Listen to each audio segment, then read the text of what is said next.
Bengaluru police ने 1 जनवरी की रात एक लड़की से छेड़छाड़ के आरोप में 4 लोगों को गिरफ्तार किया है, जबकि 2 आरोपी अब भी फरार हैं। पकड़े गए सभी आरोपियों की उम्र 20 से 23 साल के बीच है। मुख्य आरोपी का नाम अयप्पा है, जबकि अयप्पा जिसकी बाइक पर बैठा था उसका नाम लीनो है। गली के मोड़ पर एक बाइक पर सुदेश और सोमशेखर और दूसरी पर जेम्स और पप्पी सवार थे। जेम्स और पप्पी अभी पकड़े नहीं गए हैं। 26 तारीख से ही ये लड़के विक्टिम को देख रहे थे, ये कब आती है कब जाती है, ये सब इनका चल रहा था। टीम लगाई हुई है, तो 4 मिले हैं, 2 तो मिलने ही हैं। आरोपियों की पहचान सीसीटीवी के आधार पर हुई है। सभी एक होटल में काम करते हैं और बंगलुरु के कम्मान हाली के ही रहने वाले हैं, जहां ये वारदात हुई। 1 जनवरी की रात बंगलुरु में लड़की से हुई छेड़छाड़ की वारदात पर अभिनेता अक्षय कुमार ने गुस्सा जाहिर किया। उन्होंने सोशल मीडिया पर वीडियो पोस्ट किया। बैंगलोर में नए साल के जश्न में कुछ लोगों का वहशियत सा नाच देखा खुलेआम सड़क पर है? उसे देखकर पता नहीं आप लोगों को कैसा लगा, बाय गॉड, लेकिन मेरा खून खौल उठा। अभिनेता ऋतिक रोशन ने भी बंगलुरु छेड़छाड़ की वारदात पर दुख जताते हुए कहा कि ऐसी घटनाओं की जिम्मेदारी पूरे समाज की है। If something like this is happening in an environment so close to me, then I definitely must be impacted, I must be affected, and I must do something about it. Aamir Khan और वरुण धवन ने भी बंगलुरु की वारदात को दुखद बताया। वहीं बंगलुरु वारदात के बाद अबू आजमी के बयान का अभिनेत्री ईशा गुप्ता ने सोशल मीडिया पर विरोध किया और अभिनेत्री आयशा टाकिया के पति फरहान आजमी ने उन पर भद्दी टिप्पणी कर डाली। 31 दिसंबर की रात दिल्ली में भी बंगलुरु की तरह लड़की से छेड़छाड़ की वारदात हुई। मुखर्जी नगर में लड़कों ने बाइक पर जा रही एक लड़की को खींचा और उससे छेड़खानी करने लगे। काफी देर तक लड़की के चिल्लाने पर वहां मौजूद पुलिसकर्मियों ने आरोपियों को पकड़ा, लेकिन कुछ देर बाद ही आरोपियों के साथियों ने पुलिस टीम पर हमला करके उन्हें छुड़ा लिया। हमने देखा किसी लड़की से बदतमीजी कर रहे, तो हम कूद के डिवाइडर जैसे ही गए, हमने उस लड़की को बचाया और वो भीड़ थी, वो सारी बाकी जो हमारा बाकी स्टाफ भी खड़ा था मौजूद, वो भी साथ में हमारे वहीं पे पहुंचा।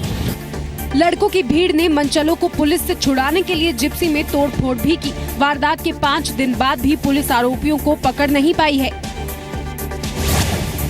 2017 का आम बजट 1 फरवरी को ही पेश होगा। सूत्रों के मुताबिक चुनाव आयोग केंद्र सरकार से आम बजट पेश करने की तारीख बदलने के लिए नहीं कहेगी। कांग्रेस समेत 16 विपक्षी दलों ने चुनाव आयोग से मांग की थी, चुनाव प्रक्रिया के बीच में सरकार को बजट पेश करने से रोका जाए। इससे वोटर्स पर असर पड़ सकता है।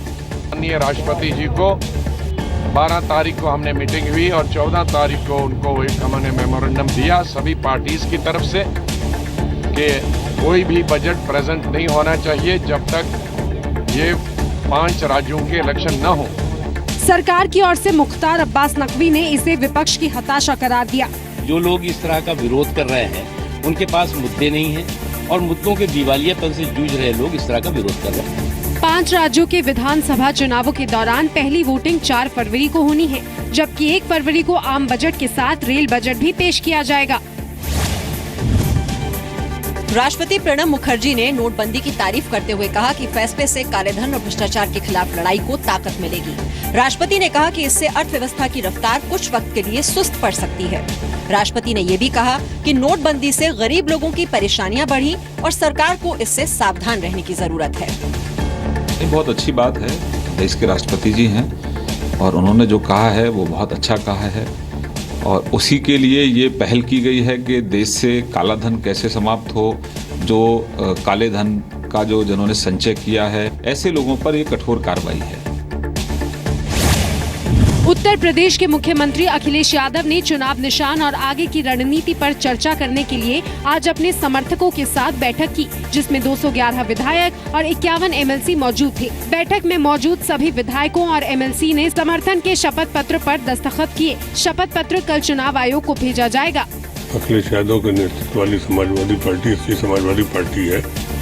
हम चुनाव आयोग में गए थे, चुनाव आयोग ने 3 दिन में अब तक कुछ डॉक्यूमेंट्स मांगे हैं, उन डॉक्यूमेंट को हम दे रहे हैं। मुझे उम्मीद है 3-4 दिन के बाद चुनाव आयोग फैसला कर देगा। इस विवाद पर वकीलों से कानूनी राय लेने के लिए मुलायम सिंह आज दिल्ली में 2 वकीलों से मिले भी। इधर चुनाव आयोग ने दोनों पक्षों से हलफनामा मांगा है। हलफनामे में विधायकों, एमएलसी और पार्टी पदाधिकारियों के समर्थन के बारे में जानकारी देनी होगी। दोनों पक्षों को चुनाव आयोग ने 9 जनवरी तक का वक्त दिया है। पटना में आज गुरु गोविंद सिंह के 300 350वें प्रकाश पर्व के मौके पर पीएम मोदी और बिहार के सीएम नीतीश कुमार ने एक दूसरे की तारीफ की।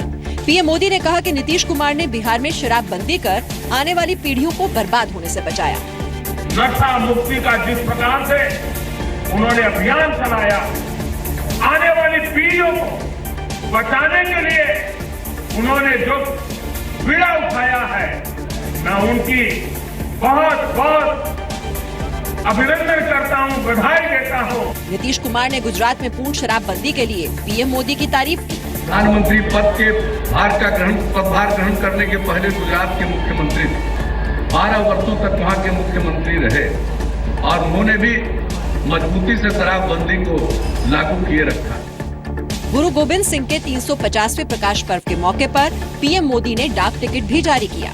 पंजाब के सीएम प्रकाश सिंह बादल भी इस कार्यक्रम में शामिल हुए।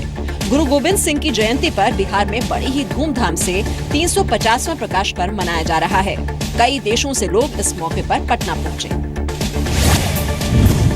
पश्चिम बंगाल में बीजेपी नेताओं के घरों और दफ्तरों पर हो रहे हमले को लेकर बीजेपी की एक टीम ने आज गृह मंत्री राजनाथ सिंह से मुलाकात की। बीजेपी महासचिव कैलाश विजयवर्गीय की अगुवाई में नेताओं ने गृह मंत्री को टीएमसी के खिलाफ ज्ञापन सौंपा। हमारे वरिष्ठ नेता बंगाल के राहुल सिन्हा जी के साथ, सिद्धार्थ नाथ सिंह जी के साथ, जॉर्ज बेकर, हमारे मिनिस्टर बाबुल सुप्रियो जी के साथ आज माननीय गृह मंत्री राजनाथ सिंह जी से मिले और बंगाल की वास्तविक स्थिति हमने बताई है।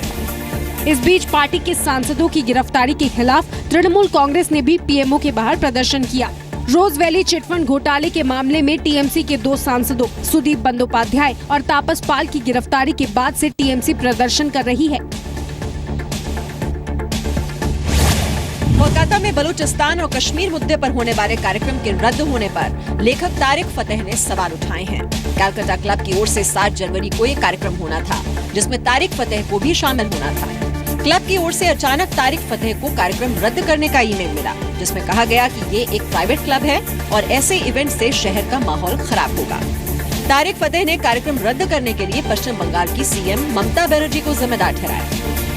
The main organizer of the event, he has told me, the retired Indian officer, he said that there is pressure from the government on the police to stop this event. वरना कलकत्ता पुलिस अपने तौर पे तो नहीं जाएगी, उनको क्या पता मैं कौन। कार्यक्रम रद्द होने पर बीजेपी ने कहा कि ममता सरकार को आत्ममंथन की जरूरत है। ये उनके लिए आत्ममंथन करने की आवश्यकता है जो इस प्रकार का सोचते हैं, परंतु दोनों ही सूरतों में ये उनके लिए भी लाभदायक साबित नहीं होने वाला। श्रीनगर में आज मौसम की पहली बर्फबारी हुई। बर्फबारी की वजह से श्रीनगर और डोडा समेत पूरे कश्मीर में ठंड बढ़ गई।